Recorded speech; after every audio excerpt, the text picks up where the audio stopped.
Hi everyone, in this video, I will show you how to clean the throttle valve from oil, sand, and dirt using an example from the Audi A6 C5. I have already removed the throttle valve from the car, but for this, you will need to remove the intake hose, the crankcase ventilation system, and unscrew 4 bolts. As you can see, the throttle valve has not been removed for a long time and is very dirty, with visible traces of oil. In these car models, there is an old crankcase ventilation system where one outlet is installed in front of the throttle valve, which means that all the oil that the ventilation sucks out of the engine crankcase ends up directly in the valve. Therefore, it is recommended to remove and clean the throttle valve from time to time. It's very simple to do. I bought the first carburetor cleaner I found and will spray it on the dirty parts of the throttle. Let's get started.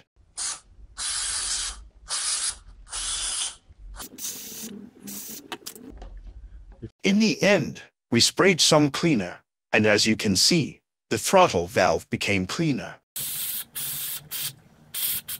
We try to remove all the dirt from the part in the same way. Also, don't forget to open the throttle valve and remove the dirt from the inside. It is worth noting that it is impossible to remove all the dirt, so we remove the remaining dirt with a cloth. In the end, we washed the throttle valve, and as you can see, it became clean.